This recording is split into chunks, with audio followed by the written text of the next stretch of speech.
y decir, esta revista tiene tal audiencia, esta revista tiene tal audiencia, con lo cual es otra de esas tareas que no es tan súper, ¿no? tan chula dentro del PR, pero que es absolutamente necesaria. Y que aparte te da una visión realmente de cuáles son tus resultados. Es decir, si tú no haces esto, jamás vas a saber si realmente lo que estás haciendo está sirviendo para generar ruido o no. Porque a lo mejor dices, sí, ha sido muy chulo, hemos tenido una entrevista con Santiago Segura, pero realmente brutal leche en el ruido. O el evento que hice con FIFA ha aparecido lo suficientemente en medios.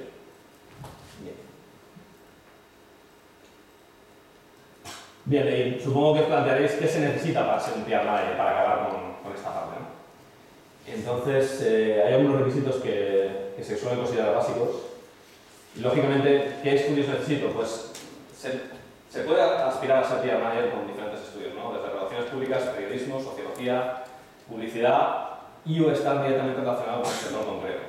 En mi caso, publicidad, pero sobre todo fue, yo creo que lo que más me impulsó a entrar en Electronic Arts fue el hecho de que yo estuviera cubriendo varios eventos internacionales y trabajando para prensa especializada, un poco como Clara os comentaba antes, ella estaba trabajando para Hobby Press. Normalmente las empresas suelen buscar un perfil que esté a mitad entre la profesionalización de marketing, ¿vale?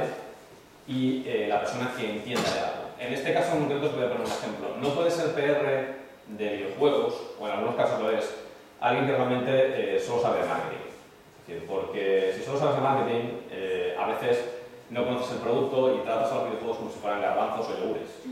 Y lo que tampoco puede ser un PR de videojuegos es alguien que simplemente sea un fricazo, porque no tiene una visión, digamos, objetiva del producto. Tú a lo mejor dices, este es mi juego favorito y esto va a vender un montón, pero realmente te estás equivocando porque no conoces las herramientas de marketing y no estás llegando a ninguna parte, ¿no? Entonces, yo, en mi opinión, siempre se busca un perfil muy a medio paso entre los dos extremos, ¿no? Bien, son esenciales buenas habilidades de comunicación oral y escrita. Esto es, vamos, imprescindible. Luego, además, una personalidad positiva y carismática siempre son bienvenidos. No todos somos iguales. Los perros casi siempre son gente pues que les van las relaciones públicas, eso es así. Puede ir mejor o peor, pero al menos saben comunicar al target que están buscando. Bien.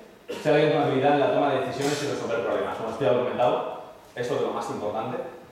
A diario en la profesión surgen muchísimos pequeños problemas. Hay que solventarlos y luego además es una profesión en la que por más que prepares algo siempre va a cambiar en el último minuto. Algo te va a fallar, alguien no va a venir, de repente el juego que te habían dicho el estudio de desarrollo que estaría prometido o terminado para el día 20 llega 3 meses después. Y tienes que estar preparado para dar ideas en cómo solucionar eso. Es decir, si por ejemplo Star Wars, el videojuego de Star Wars, The Old Republic, que es un MMO, no sé si lo conocéis, se retrasó 2 años. Entonces el equipo de PR de Electronic Arts tiene que estar pensando constantemente qué va a decir a la gente cuando está esperando que el juego salga, que se ha retrasado un par de años, ¿no?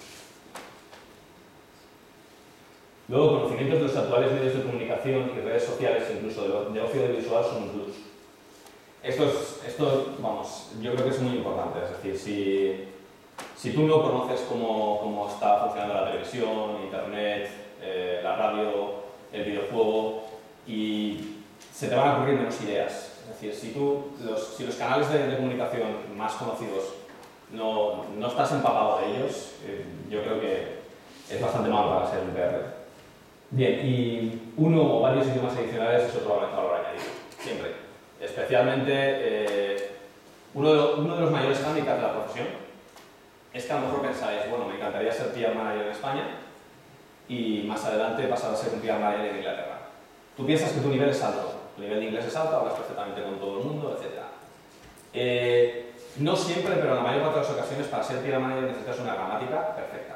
Y cualquier empresa va a mirarte cualquier email que escribas cualquier día a nivel de cómo lo maquetes, es decir, hasta los párrafos tienen que estar en su sitio, cómo te expreses, y tiene que estar perfecto. Entonces, uno de los mayores handicaps es que a lo mejor dices, bueno, me encantaría ser PR manager aquí, pero quiero internacionalizarme porque vas a tener más sueldo, ¿de acuerdo? probablemente vas a tener muchas más oportunidades de crecer. Pero casi siempre para trabajar de PR manager en Inglaterra van a coger un inglés nativo. Eso sí que os lo digo, eso es así. O para trabajar en Alemania lo mismo. Hay ocasiones en las que es diferente, porque a lo mejor siempre hay excepciones, pero eso es lo más común. Por lo cual suele ser una profesión muy asociada a tu lenguaje materno. Esos son los puntos importantes. Bien, pues si queréis hemos acabado con el PR Manager. Si queréis hacer algunas preguntas sobre antes de pasar al Community Manager, o preferís hacerlo hasta el final. Voy muy rápido, voy muy lento, sí. ¿Puedes hablar sobre los embargos de prensa? ¿Los embargos de prensa? Sí, es que muchas veces hay prensa que se quejan que no pueden publicar el análisis, pero luego está el vídeo entero publicado en YouTube. Vale, te comento. Es un tema muy complicado. Los embargos de prensa son uno de los dolores de cabeza del PR Manager, especialmente en videojuegos. Un embargo de prensa en videojuegos es que a lo mejor hay ciertos vídeos o ciertos contenidos del videojuego que no pueden salir, incluso un análisis o una review del videojuego no puede salir antes de la fecha establecida. Esto se hace porque a nivel internacional hay o exclusivas o hay unos planes de marketing que dicen que el día 25 es el día que queremos hacer ruido, por el motivo que sea. Pero claro, vivimos la época de Internet. Todo se filtra. Todo, absolutamente todo. Lo que pasa es que si tú tienes unas relaciones buenas con una compañía, va a ser contraproducente contra ti que eso se filtre. Una cosa es que lo filtre un usuario, pero si tú como publicación lo filtras, te vas a ganar muchas enemistades. Esa es mi opinión, porque lógicamente estás rompiendo. Eso no quiere decir que la compañía te vaya a mandar los matones, pero lo que estás haciendo es que, lógicamente, estás rompiendo el esquema de marketing de esa compañía. Esa empresa tiene planeado cuándo salir, cuándo hacer ruido, quién sale primero, quién no sale primero, y ahí estás rompiéndolo. Lo que pasa es que también es verdad que cuando la gente se pone muy perspicaz con esto, hay que entender que en la época en la que vivimos, en la cual la información viaja a una velocidad rapidísima y el primero que la tiene la suelta, es bastante, es una quimera el pensar que vas a poder evitarlo. Lo que tienes que hacer es controlarlo, y eso es una de las tareas del PR Manager. Si surge un problema de que alguien se ha saltado un embargo, tienes que ir corriendo a apagar ese fuego. Eso es lo que yo llamo apagar fuegos. Ha surgido un problema y automáticamente tienes que tomar decisiones, informar y librarte de ese problema lo antes posible. Cogiendo el teléfono, poniendo un email, llamando a YouTube, si hay un vídeo en YouTube que tú no quieres que esté ahí, tienes que llamar a YouTube y decir, oye, mira, retira esto porque está rompiendo con mi acuerdo de derechos, etc. ¿Qué me parece a nivel personal los embargos? Necesarios. Necesarios porque tú tienes unos planes de marketing. Y sí que es verdad que rompen un poco lo que es la profesión del periodismo. El periodismo debería ser llegar y cazar la noticia, ¿vale? Es decir, tú cazas la noticia y la publicas, y al fin y al cabo un producto que interesa a mucha gente es noticia. Con lo cual ahí choca un poco con lo que es el marketing directamente, pero al final estamos hablando de productos que cuestan millones de dólares, en el caso de videojuegos, y que lógicamente la empresa tiene los derechos y la propiedad de ese producto. O sea, entonces, si es un vídeo promocional, otra cosa es que fuera una noticia, es decir, habría que diferenciar qué es noticia y qué es lanzar un producto, no sé si me explico. ¿No? Se podría utilizar como, o sea, porque estamos hablando de filtración. Sinceramente, cuando me dices se ha filtrado información del juego, se ha filtrado este tipo de información, no me cuadra, siendo un juego que vale millones de dólares, que se filtre esa información, que no haya un secretismo casi como han dicho antes como en la Fórmula 1, que los coches, lo que llevan por dentro de los coches no se sabe. Entonces, no sé exactamente, yo que no me cuadra eso, no sé exactamente cómo se puede filtrar la información. O si algún PR manager puede utilizar esa filtración y la puede volver a su favor, de alguna manera. Hay de todo. Todo lo que me has comentado ocurre. Hay filtraciones que son filtraciones claramente virales. Yo lo he hecho. Es decir, hay veces que alguien desde arriba te dice, esto os lo digo como lo veis, no debería decirlo igual, pero hay muchas veces que alguien desde arriba te dice, suelta este rumor. Normalmente cuando sueltas un rumor lo sueltas al teléfono o lo sueltas en una conversación, ¿vale? Y lógicamente estás jugando a hacer hacer trampa, ¿no? De alguna manera. Es decir, estás saltando tus propias reglas. Pero no es lo frecuente. No es lo frecuente. Y más sobre todo cuando estamos hablando de un vídeo súper importante, de un título, a lo mejor como Call of Duty o no sé si recordáis, cuando se filtraron, pues hubo una época de filtraciones bastante grave, que fue cuando se filtró Half-Life o Doom 3 hace muchos años. Y eso lógicamente no, eso es una filtración de un robo. Nosotros tuvimos una vez un robo en portátil donde estaba la beta casi acabada de Sport, que es un juego que hizo bueno, el creador de los Sims y que en aquel momento pues, era un producto muy importante. Se vio hasta en cámaras, o sea, nosotros en el interno, yo no lo vi, pero se nos comentó que había cámaras de seguridad que habían grabado a la persona que había robado el portátil. Al final resultó que era una persona que había robado un portátil porque había visto un portátil y le dio por robarlo. O sea, no porque fuera a robar el juego, ¿vale? Pero ese juego se podría haber filtrado. Es decir, porque a ti te roban un portátil, pues imagínate, yo cuando estábamos en Electronic Arts en una misma BlackBerry, o en Ubisoft o en cualquier compañía, tienes un montón de información súper confidencial. Por esto te quiero decir que sí ocurre, es decir, la conspiración existe, pero que no es tanto como la gente piensa. Tú vas con una BlackBerry que estás súper liado, estás en un evento, es la locura, no paras y de repente te dejas la BlackBerry en una mesa. Llega un periodista, coge la BlackBerry, tú tienes un código, pero bueno, puede pasar que en ese momento el código no esté, es un ejemplo, y la averiguan todo. O se llevan tu portátil con la beta y surge. Yo te voy a poner otro ejemplo. Normalmente nosotros tenemos un laboratorio que se llama Mastering Lab, que es donde cada vez que un periodista o nosotros dentro de la compañía necesitamos una copia de un juego antes de que el juego saliera, es decir, cuando el juego no está terminado, que eso es algo muy arriesgado, porque imagínate que si se filtra, el juego si está sin acabar puede tener una mala prensa.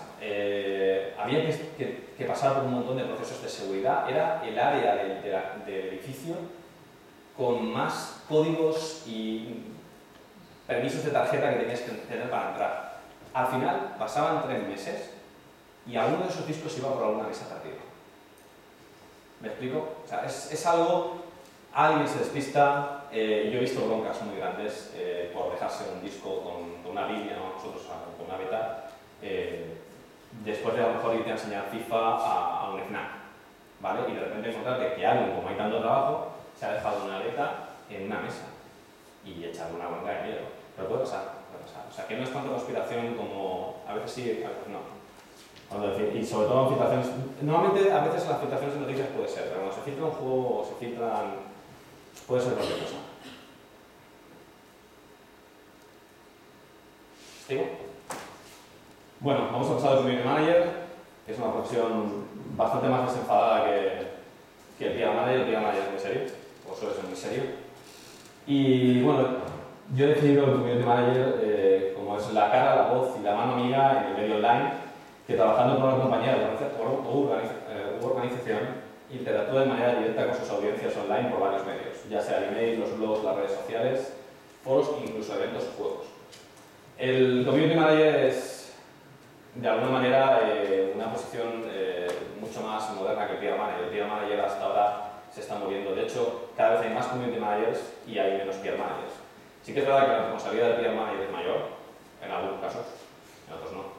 Pero el Community Manager está en mucho más número, en mayor número, porque en estos momentos la penetración de Internet es mucho mayor a la que consiguen en ocasiones el PR.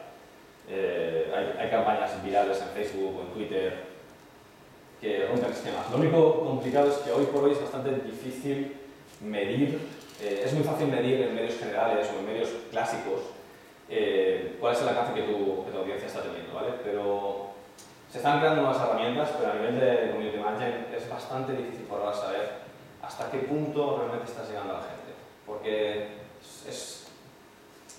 las redes sociales son un fenómeno un poco caótico, ¿no? Están vivas, cambias constantemente y muchas veces no sabes hacia dónde va. Pero bueno, pasamos. Responsabilidades y tareas del Community Manager. Aquí he preferido mezclar las dos un poco porque el Community Manager no tiene tanta responsabilidad como el PR Manager y es un poco más un trabajo de machaca a diario, muy chulo, pero en el que hay que hacer muchísimas cosas. El Community Manager debe crear, sostener y llevar al máximo crecimiento posible la promoción de sus redes sociales, de todas las que esa compañía necesite. Dicen que un buen PR Manager, o sea, un buen Community Manager sostiene y hace crecer una comunidad, pero dicen que los grandes Community Managers son aquellos que crean algo desde cero y que aparte lo impulsan, ¿no? Es lo más difícil, cuando tienes que crear una comunidad y más si tu marca, porque claro, si lo haces para Coca-Cola, lo tienes hecho. Eso no quiere decir que luego lo puedas hacer mejor, pero bueno. Luego analizar, transmitir, direccionar y entender la información producida por y para las redes sociales. Analizar porque es muy importante analizar a tus clientes, ver qué es lo que están diciendo, por qué lo están diciendo, si realmente es interesante comunicarlo o no, porque se produce muchísimo ruido. Transmitir porque tienes que estar transmitiendo y tienes que llegar a ellos, es decir, el usuario tiene que sentirse, no es como el PR manager que mantiene cierta distancia y es un poco como una imagen de relaciones públicas más seria, ¿no? El community manager tiene que ser al mismo tiempo persona de marketing, pero al mismo tiempo amigo del usuario, hasta un punto, ¿no? Direccionar porque luego comentaré los errores que se cometen muchas veces en las comunidades. Es muy importante, no es importante tener una comunidad llena de gente, sino que tu foco y lo que quieres hacer con esa comunidad esté funcionando. Y luego, por supuesto, entender qué es lo que el usuario te está pidiendo. Escuchar. Como community manager tienes que practicar mucho el escuchar al usuario. Es súper importante y hay que dejarlo hablar y hay que dejarlo participar porque de eso se trata.